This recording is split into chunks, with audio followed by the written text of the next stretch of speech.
As I reach my 30-day window and my deployment comes to a close, I look back at the lessons that I have learned. The difficulties of deployment are not openly discussed by the masses other than stay safe and come home soon. Today I'm going to talk to you about deployment parenting, the stress, the loss of credibility, and the anticipation of coming home.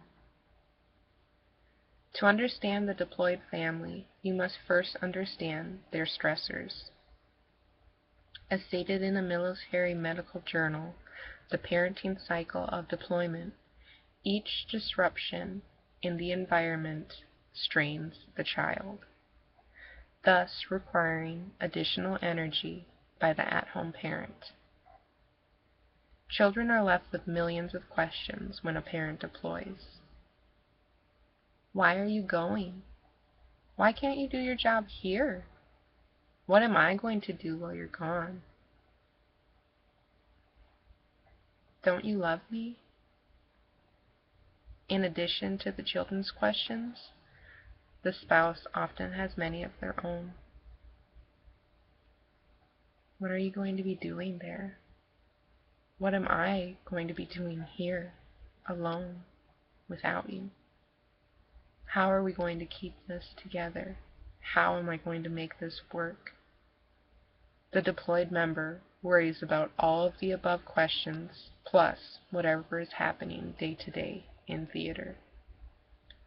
I don't know how they expect me to do this job without the resources or the manning. I can't believe that I got tasked again. I've only been home for 4 months. An estimated 50% of all military personnel are married with children, per a clinical journal written in 2011. Citing the parenting cycle, similar amounts of mothers and fathers are deployed annually. 38% are women, mothers, and 44% are men, fathers. During the deployment, due to the stress, the children act out. My husband does what he can while I sit on the phone and watch it all play out. I want nothing more than to advise my husband on how to do things. But I have no credibility. I'm not there day to day.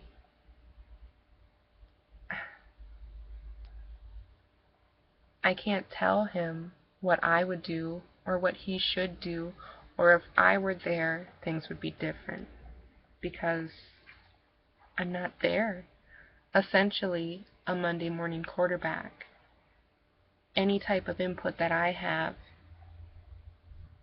has lost its credibility. At this time, I'd like to show you my kids.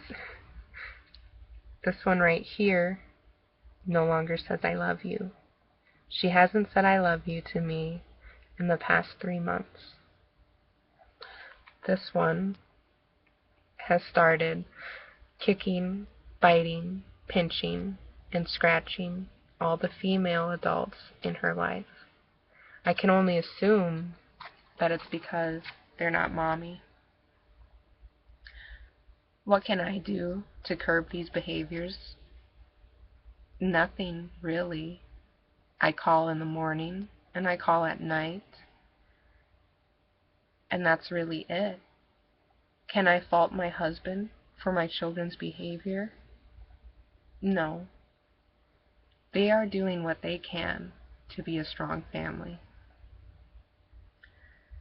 I've noticed the first week that I left, they started eating dinner in the living room. Now, when I was at home, this was a big no-no. You don't eat in the living room. So I chastised them, meaning all 3 of them. And the next day, I called, and my oldest tells me, "We're eating in the living room." Ugh. So I spoke to my husband. I called again, maybe a week later, guess who's eating in the living room again?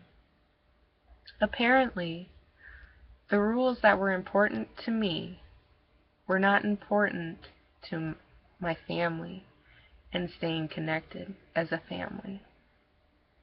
So, when someone is standing on the furniture, using a pen on the couch, or whatever other ridiculous rules that make me cringe, I keep it to myself and press forward and enjoy the time that I can with my family. I think we've done well as a family throughout my deployment. And now that my time here is coming to a close, I realize that a lot of the things that I put on hold are now bursting at the seams, waiting to be dealt with. My oldest daughter is not of my own blood.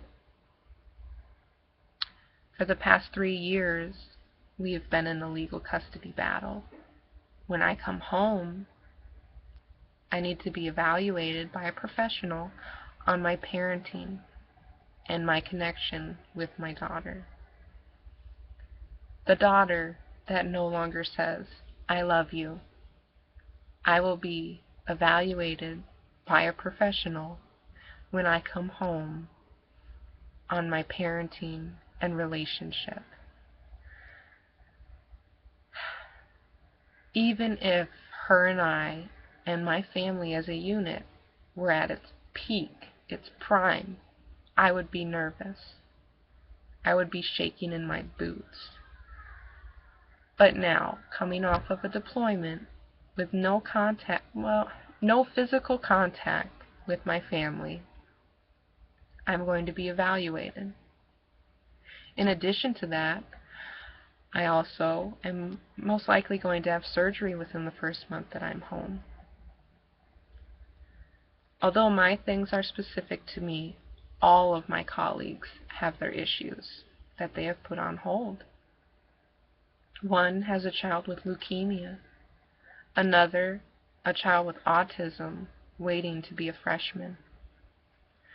Another is pending relocation. And the last, which I think is actually the most positive, my coworker has a marriage proposal that she must either confirm or deny. Stressful nonetheless, but positive. It may be difficult to hear our truth. Families that are deployed have their challenges, their stressors, the loss of credibility, and the anticipation of reintegration. I know that I may have glossed over many issues, but my experience is quite tame compared to most. I only ask you to consider these issues when you hear someone say they knew what they were getting into, because I will assure you that they did not.